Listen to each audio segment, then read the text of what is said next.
Graça e paz a todos. Vamos começar nesse momento a transmitir um pouco da palavra do Senhor. Eu queria, juntamente com todos vocês, iniciarmos esse momento louvando ao Senhor, né?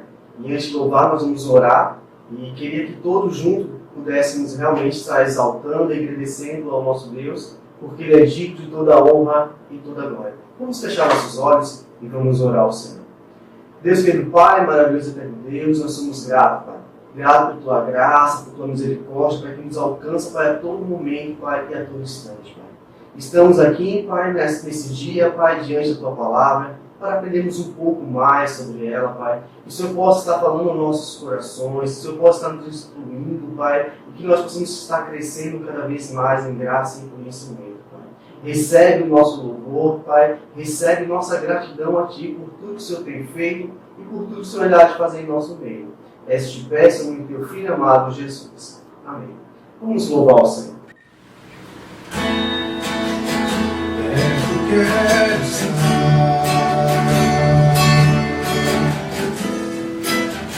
junto aos Teus pés, pois prazer maior não há me render e Te adorar. Tudo que há em mim quero Te ofertar, mas ainda é pouco eu sei, se comparado ao que não sou apenas servo, Teu amigo me tornei.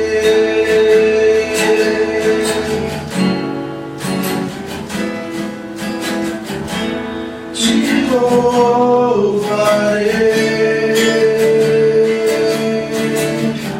não importam as circunstâncias, adorarei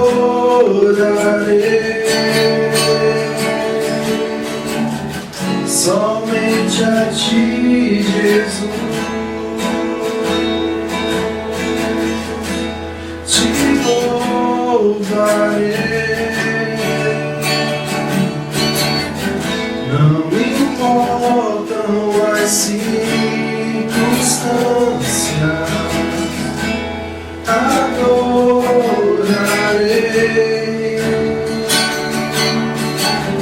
somente a Ti, Jesus. Somente a Ti, Jesus. Somente a Ti, Jesus.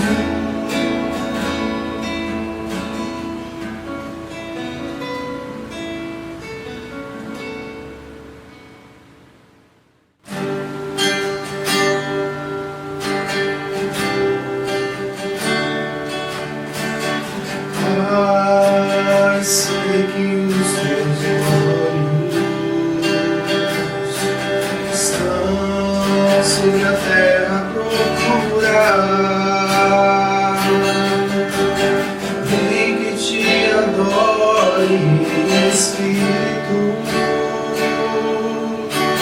alguém que Te adore em verdade. Pai, como achaste vem, derrama sobre mim o óleo precioso da unção, me faz segundo Teu coração. Achei em mim verdadeiro adorador, com vestes de louvor, quero contemplar Teu rosto, Pai. Venho ungir minha oferta de amor, dou a coração, meu Deus, meu Pai. Ache em mim o verdadeiro adorador. É meu prazer te adorar, Senhor. É meu prazer ministrar louvor. É meu prazer te adorar, Senhor. É meu prazer ministrar louvor. Achei em mim verdadeiro adorador, com vestes de louvor. Quero contemplar teu rosto, Pai. Vem ungir minha oferta de amor. Dou a ti meu coração, meu Deus, meu Pai. Ache em mim o verdadeiro adorador. Ache em mim o verdadeiro adorador. Ache em mim o verdadeiro adorador.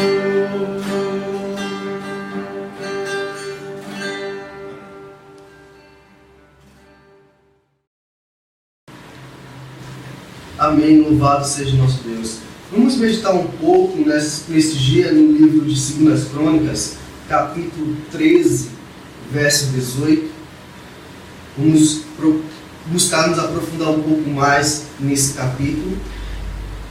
2 Crônicas, capítulo 13, verso 18, vai dizer: E foram abatidos os filhos de Israel naquele tempo, e os filhos de Judá prevaleceram, porque confiaram no Senhor, Deus de seus pais. Que o Senhor possa estar nos ajudando a entender um pouco mais da sua palavra neste dia. Mas, amados, temos aqui um contexto bastante interessante, um contexto de divisão entre o povo de Israel. O povo de Israel, após a morte do rei Salomão, se dividiu em dois: o reino do norte e o reino do sul. O reino do norte passou a ser governado por Jeroboão, que foi um oficial de Salomão. E o reino do sul passou a ser governado pelo filho de Salomão, que foi Roboão. Após 18 anos dessa divisão, um novo rei, um novo governo passa a existir no reino do sul, a qual tinha como rei Abias, que era filho de Roboão. E foi diante desse contexto que se viu a possibilidade de unificação novamente dos reinos, ou seja, unir novamente o reino do norte com o reino do sul. Mas essa possibilidade fez que implodisse uma guerra entre os dois reinos. E o texto bíblico vai dizer que foi uma guerra desproporcional, onde o povo de Israel, o reino do norte, tinha uma série de vantagens. O verso 3 do capítulo 13 vai dizer que Israel, o reino do norte, eles tinham 800 mil soldados, enquanto o reino do sul tinha apenas 400 mil soldados. Sem falar da experiência que Jeroboão tinha à frente dos exércitos, à frente de guerra, coisa que Abias não tinha tanta experiência. E isso fica bastante claro quando Abias ele cai numa emboscada preparada por Jeroboão. Abias, quando ele percebe a situação, ele estava ali encurralado pelas tropas de Israel. E aí nós poderíamos concluir que era o fim do reino de Judá. Um exército muito maior, um comandante muito mais experiente. Se nós olharmos pelos nossos olhos, diante do contexto, vemos que realmente seria o fim de Judá. Mas o contexto bíblico falou que não foi assim que aconteceu. Abias saiu vitorioso, Judá venceu a guerra. E venceu mediante alguns pontos, a qual nós já abordamos em outros momentos. E eu queria destacar novamente esses pontos e acrescentar outros pontos que estão contidos aqui nesse texto, no capítulo 13. Então nós vimos que a vitória de Judá veio mediante a fé que eles tinham na promessa feita ao rei Davi. Que promessa foi essa? Essa promessa está no versículo 5. Né? A promessa diz assim: porventura não vos convém saber que o Senhor, Deus de Israel, deu para sempre a Davi a soberania sobre Israel, a ele e a seus filhos, por uma aliança irrevogável. Ou seja, Deus havia feito uma promessa ao rei Davi que nunca faltaria herdeiro no seu trono. Então não seria naquele momento que o reino deixaria de existir. E isso é tão interessante que o reino de Israel, ele permanece sendo ocupado até hoje, né, pelo rei Jesus. O rei Jesus, ele é descendente de Davi. Então essa promessa foi algo fundamental para que Abias, para que o povo de Judá vencesse a guerra contra o reino do norte. Ou seja, eles acreditavam, eles criam no que foi dito pelo Senhor Deus. E isso foi fundamental. Vimos também que, além de crer na profecia, além de confiar no que Deus havia falado, eles também entregaram o comando do exército ali nas mãos do Senhor. Ou seja, Abias se entregou por inteiro ao Senhor. Então, mesmo que o exército de Israel tivesse um comandante bastante experiente, Jeroboão, o rei do sul agora passava a ter o general do general. Passava agora a ser comandado pelo Deus Todo-Poderoso. Então, nós vemos dois pontos que foram fundamentais para a vitória do povo de Judá: crer na promessa de Deus e entregar-se por inteiro ao Senhor. Deixar que Deus controlasse a vida deles, que Deus tomasse a frente do campo de batalha. Vimos também a respeito da questão da obediência do povo ao que foi estabelecido. Diferente do reino do norte, o reino do sul permaneceu convicto naquilo a qual tinha sido estabelecido na palavra do Senhor. Quando o reino se dividiu, o reino do norte teve que adaptar, fazer algumas adaptações no que tange ao culto ao Senhor. Tinha sido estabelecido, naquele contexto, que o culto só poderia ser realizado em Jerusalém. E Jerusalém ficava no reino do sul. O que o reino do norte então faria para não ter que ir no reino do sul adorar ao Senhor, prestar culto ao Senhor? Jeroboão teve a ideia de construir 2 templos e nesses templos criar ídolos para que o povo de Israel não tivesse que se locomover até Jerusalém. Sem falar na questão de tirar todos os sacerdotes e os levitas do serviço da casa do Senhor. Então, o reino do sul ele permaneceu constante naquilo que havia sido estabelecido. Continuou prestando culto ao Senhor no templo de Jerusalém. Então, isso foi fundamental também para a vitória de Abias, para a vitória do reino de Judá. E podemos destacar também que, além de tudo isso, o povo de Judá ele permaneceu fiel e firme ao que foi estabelecido, ou seja, a fidelidade para com Deus, né? Ou seja, nós vimos que a fé trabalha junto com a fidelidade. Nós precisamos ter fé, nós precisamos ser fiéis ao que foi estabelecido. E isso foram fatores primordiais na vitória do povo de Israel. Então, até agora, nós vimos que o que fez a diferença para que o povo vencesse foi crer na promessa. Vimos que, além de crer na promessa, eles se entregaram ao Senhor, deixando que o próprio Deus comandasse a vida deles. Eles permaneceram obedientes ao que havia sido estabelecido, ao culto. Eles permaneceram fiel ao que foi estabelecido. E eles também permaneceram vivendo as práticas das disciplinas espirituais. O que seriam essas disciplinas espirituais? Seria a oração, a meditação na palavra do Senhor e no congregar.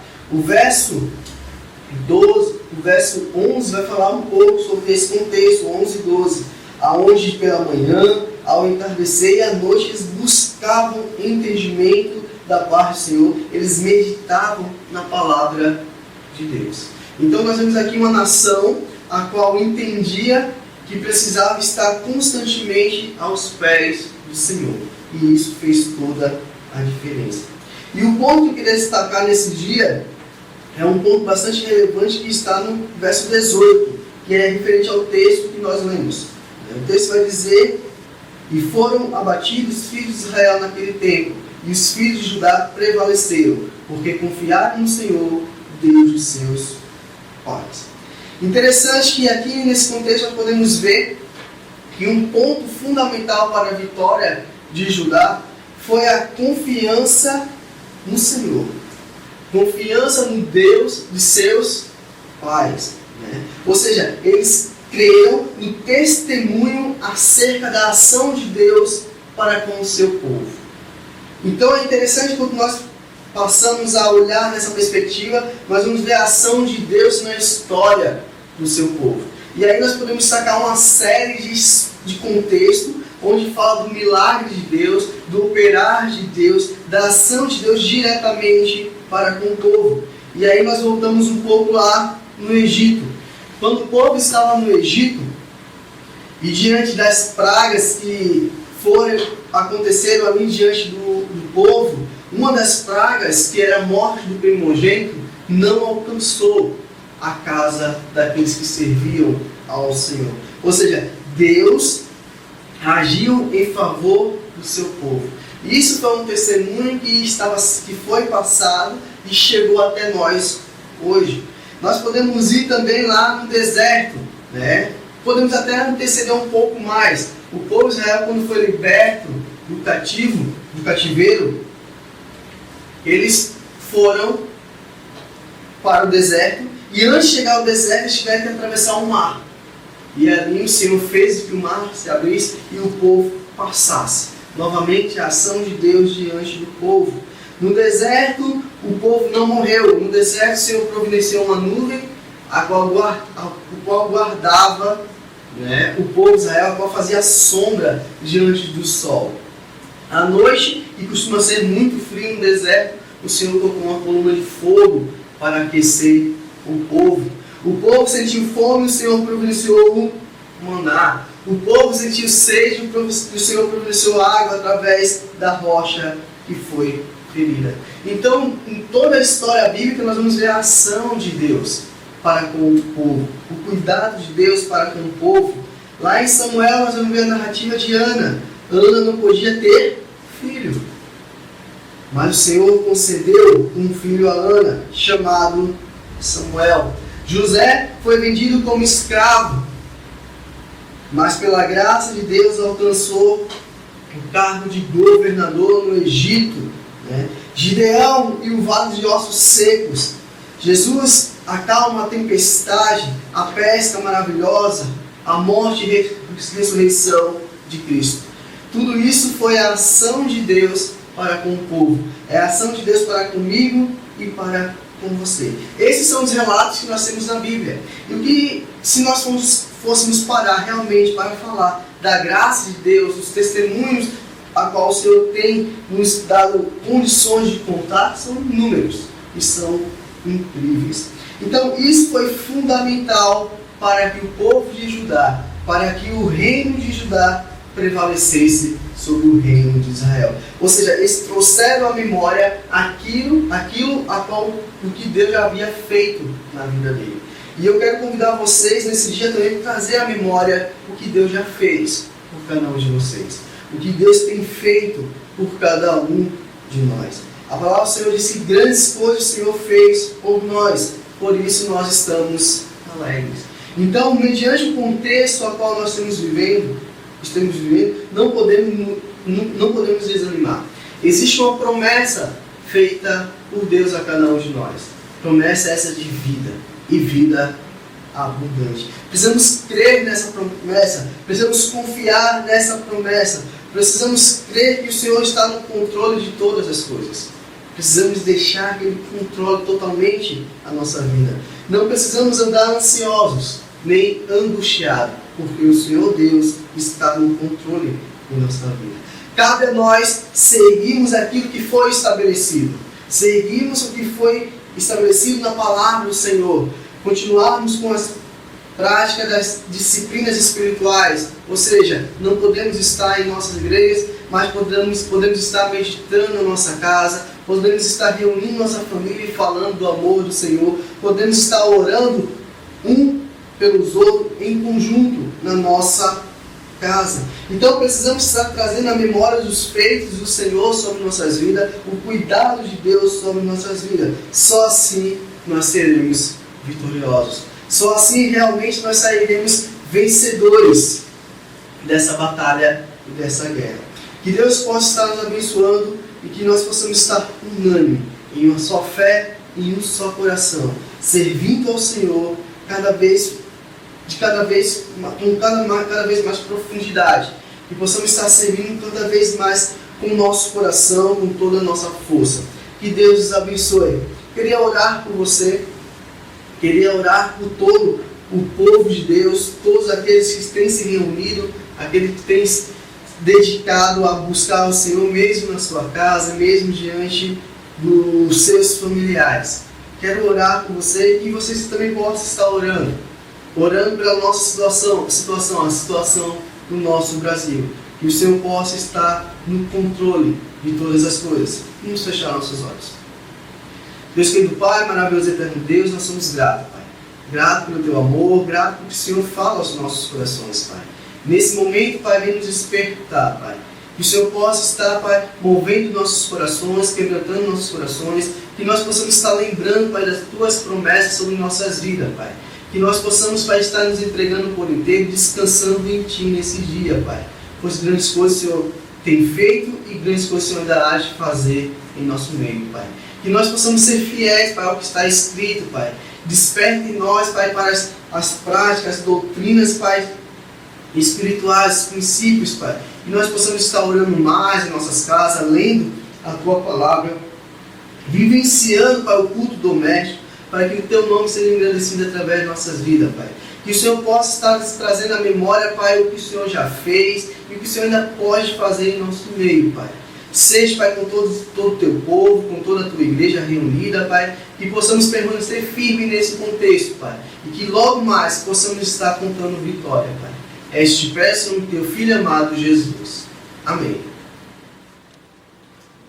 Que Deus possa estar abençoando a vida de cada um de vocês. Foi motivo de muita alegria para nós estarmos reunidos nesse dia. E eu queria convidar vocês desde já para estar acompanhando. Nós vamos estar a partir de agora filmando alguns momentos como esse. Você pode estar se inscrevendo também no nosso canal do YouTube para que nós possamos estar desenvolvendo essa área também de mídia da nossa igreja. Então conto com você e aguardo vocês em outros momentos como esse. Que Deus abençoe.